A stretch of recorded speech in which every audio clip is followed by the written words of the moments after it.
My friends, कैसे हैं आप लोग। मेरी उम्मीद और मेरा विश्वास आपके साथ है सब कुछ अच्छा और बेहतर होगा। आज का जो ब्लॉग है बहुत ही इम्पोर्टेंट है। मुझसे पूछा था कि सिंगापुर की जो पार्ट टाइम की स्टडी है उसमें कितने रुपए लगते हैं, आई मीन डॉलर्स में और रुपए में कितना खर्च होता है, क्या टाइम लगता है, किस तरह की क्लासेस होती हैं और कौन कौन कर सकता है। तो सबसे पहले मैं बताता हूँ, अगर आप इस चैनल पर नए आए हैं please share and subscribe this channel for more information. So सबसे पहले मैं आपको ये शेयर करना चाहता हूँ, सिंगापुर में दो तरह की स्टडी अवेलेबल हैं फॉरेनर्स के लिए, फुल टाइम और पार्ट टाइम। सो मैं आज इस टॉपिक पर बात करूँगी, पार्ट टाइम में जो फॉरेनर्स करते हैं उसमें कितना रुपए खर्च होते हैं और टाइम कितना खर्च होता है, क्या क्या क्लासेस होती हैं। सो ये वीडियो शेयर कर दो ताकि पार्ट टाइम जो स्टूडेंट पढ़ना चाहते हैं ऑलरेडी, अब पार्ट टाइम स्टूडेंट्स फॉरेनर्स के लिए वो है जो वर्क परमिट पर हैं, एस पास पर हैं और एम्प्लॉयमेंट पास पर काम कर रहे हैं। ठीक है, अब मेरे केस में जो रियल एक्सपीरियंस मैं आपको शेयर करना चाहता हूँ, मैंने MBA करी थी 2012 में। सो उस का एक्सपीरियंस पूरा इस वीडियो में शेयर करूंगा। तो सबसे पहले जो मेरा खर्चा आया था, अब देखो पार्ट टाइम जो स्टूडेंट्स हैं वो इंडिया से डायरेक्ट नहीं आ सकते, उनको फुल टाइम स्टूडेंट वीज़ा लेना पड़ता है। लेकिन अगर आप यहाँ पर काम कर रहे हो एज अ वर्क परमिट पर, as a S pass holder और एम्प्लॉयमेंट पास होल्डर, आप ये तीनों वीडियो जानना चाहते हो, वर्क परमिट क्या होता है, एस पास क्या होता है और अगर एम्प्लॉयमेंट पास क्या होता है, तो आप मेरे चैनल को जाके सब्सक्राइब शेयर कर सकते हो। तो 2012 में मैंने MBA के लिए अप्लाई करा था। मैंने ऑलरेडी ग्रेजुएशन इन इंडिया में 2006 में ख़त्म करी थी और 2012 में MBA सिंगापुर से अप्लाई करा एज ए पार्ट टाइम के लिए। तो जो यूनिवर्सिटी थी वो विक्टोरिया यूनिवर्सिटी थी और जो प्राइवेट इंस्टीट्यूट सिंगापुर में है वो, मेरे कॉलेज का जो नाम था स्टैंड्सफील्ड कॉलेज था और जो मेरी MBA की ड्यूरेशन थी पार्ट टाइम की वो थी 1.5 साल, मीन्स 18 महीने। सो जो MBA कैसे होती है सिंगापुर में, अगर आपके पास एक्सपीरियंस है तो आप MBA कर सकते हैं। और क्योंकि अभी इंडिया में क्या होता है, बैचलर्स के बाद डायरेक्ट MBA में एडमिशन होता है, लेकिन सिंगापुर और डेवलप्ड कंट्री में अगर आप MBA करना चाहते हो तो आपको कुछ एक्सपीरियंस भी चाहिए होता है, प्लस बैचलर डिग्री होनी चाहिए। सो उस समय मेरी जो एलिजिबिलिटी क्राइटेरिया था वो 5 साल एक्सपीरियंस और बैचलर डिग्री होनी चाहिए। सो मेरे पास ऑलरेडी मैंने 5 साल काम कर रखा था सिंगापुर में और मेरे एम्प्लॉयर ने थोड़ा सा सपोर्ट करा, क्योंकि बिना कंपनी के सपोर्ट के आप सिंगापुर में पढ़ाई नहीं कर सकते। तो मेरे एम्प्लॉयर ने कहा था अगर आप हायर एजुकेशन करना चाहते हो तो वैलिड परमिट होना चाहिए, जो मेरे पास था। 2 साल का परमिट था तो 1.5 साल की MBA थी, तो मैंने वहाँ करी। ठीक है, अब क्लासेस का क्या चक्कर है, जो क्लासेस थी वो क्लासेस जो लगती थी ना वो लगती थी एक वीक में 3 डेज़। अब नाइट में क्लासेस होती थी। सबसे बड़ा बेनिफिट ये है कि नाइट में क्लासेस होती थी तो मैं नाइट में पढ़ने जाता था।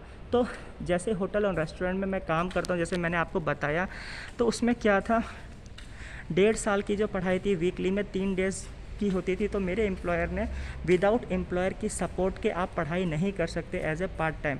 एम्प्लॉयर मीन्स कंपनी आपको सपोर्ट करनी चाहिए।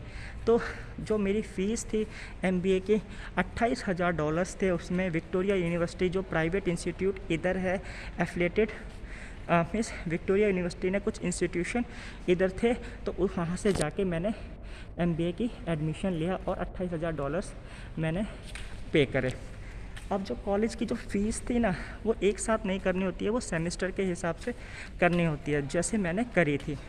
सेमेस्टर क्या थे, MBA में मेरे पास 4 मॉड्यूल्स थे। एवरी मॉड्यूल्स में जो था 3 एग्ज़ाम्स होते थे, मीन्स 3 सब्जेक्ट होते थे, तो 12, तो 4 सेमेस्टर में मैं एवरी सेमेस्टर $7,000 के आसपास भरता था। अगर एक सेमेस्टर में मैं फ़ेल हो गया किसी एग्ज़ाम में तो मुझे $1,200 अगेन भरना पड़ता था। सो कुल मिला के जो मेरा सैलरी थी ना $28,000 मैंने 2 साल की सेविंग्स में, ये ट्यूशन फ़ीस थी, लैपटॉप वगैरह का खर्चा, कुछ एयर फेयर, खाने पीने का खर्चा, कुल मिला के 35,000 MBA में खर्च हो गया। लेकिन विदाउट कंपनी के स्पॉन्सर के बिना आप पढ़ाई नहीं कर सकते एज अ पार्ट टाइम, क्योंकि कंपनी आपको भेजती है, कंपनी आपको कुछ स्पॉन्सर करती है, आपको टाइम देती है। और मैं रेस्टोरेंट इंडस्ट्री में था तो मैं उस दिन नहीं जाता था। हफ्ते में 7 दिन काम करता हूँ, तो 3 दिन की जो क्लासेस थी, एक ऑफ डे था, तो एक ऑफ डे में मैं जाता था और बाकी के 2 दिन मैं रिक्वेस्ट करके कंपनी मुझे भेजती थी। तो मैं उस समय स्प्लिट शिफ्ट करता था, तो मॉर्निंग और नाइट में आता था।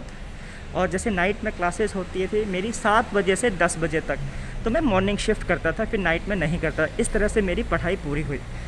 जब मैंने MBA कंप्लीट करा, और MBA यहाँ की जो क्या थ्योरेटिकल बेसिस पे थी, प्रोजेक्ट्स के बेसिस पे थी, means 70% project, practicals and experience तो मेरे पास था ही, और थ्योरी एग्ज़ाम्स। तो कुल मिला के इस तरह से एग्ज़ाम होता था। मीन्स एक प्रोजेक्ट्स, हर सब्जेक्ट का एक प्रोजेक्ट सबमिट करना पड़ता था और एक एग्ज़ाम होता था। फिर रिज़ल्ट होके तो ग्रेड्स में मुझे नंबर मिलते थे, तो मैंने पास कर ही ली MBA। सो उसके बाद जब मैं ग्रेजुएट हो गया, मुझे अपॉर्चुनिटी मिली ऑस्ट्रेलिया में अवार्ड लेने की। मैं ऑस्ट्रेलिया में भी जा सकता था, कहीं भी अपॉर्चुनिटी डिग्री की इंडिया में ऑस्ट्रेलिया में जाके आप सेरेमनी सेलिब्रेट कर सकते हो सिंगापुर में। तो मैंने सिंगापुर में जो सेरेमनी होती है MBA की, वो इधर ही गेट डिग्री करी। लेकिन मेरे से एक बहुत बड़ा बेनिफिट हुआ, $35,000 लगे, लेकिन बहुत बड़ा बेनिफिट ये था कि मेरे को एम्प्लॉयमेंट मिस सिंगापुर में रोज़गार लंबे समय तक मिला, क्योंकि सिंगापुर की degree, Australia degree institute in Singapore में, तो मेरा जो एक्सटेंशन था परमिट का, एसपास का, वो हमेशा होता रहा, कोई उसमें दिक्कत नहीं आई थी। तो यही है एक पार्ट टाइम का। लेकिन उन 1.5 साल में मेरे को बहुत काम करना पड़ता था, पढ़ाई करनी पड़ती थी, कॉलेज जाना पड़ता था, काम करना पड़ता था, और थोड़ा ओवर टाइम भी रिक्वेस्ट करता था, क्योंकि मुझे 35,000 to 40,000 मेरे लग गए थे, तो उसको मैनेज करना था। सो स्ट्रगलिंग लाइफ थी। लेकिन उसका बहुत बड़ा एक फ़ायदा है, अगर आप ऑस्ट्रेलिया की आपके पास डिग्री है, आप वर्ल्ड वाइड कहीं भी काम कर सकते हो कंपेयर टू एशिया। अगर आप इंडिया से ग्रेजुएट है तो थोड़ी कम वैल्यू होती है, अगर ऑस्ट्रेलिया से ग्रेजुएट है आपकी थोड़ी वैल्यू ज़्यादा होती है, चाहे कनाडा हो, ऑस्ट्रेलिया हो, US हो। तो यही एक फ़ायदा था। सो उसी वजह से मैं एक ही एम्प्लॉयर के पास अपने 11 साल मैंने स्पेंड करे। तो ये है विदेश में पढ़ने का तरीका। कंपनी आपको सपोर्ट करनी चाहिए। Thanks for watching this video. अगर आप फुल टाइम स्टडी में स्टूडेंट्स को क्या क्या दिक्कतों का सामना पड़ता है, मैं आगे वाली वीडियो में बताऊंगा। Thank you.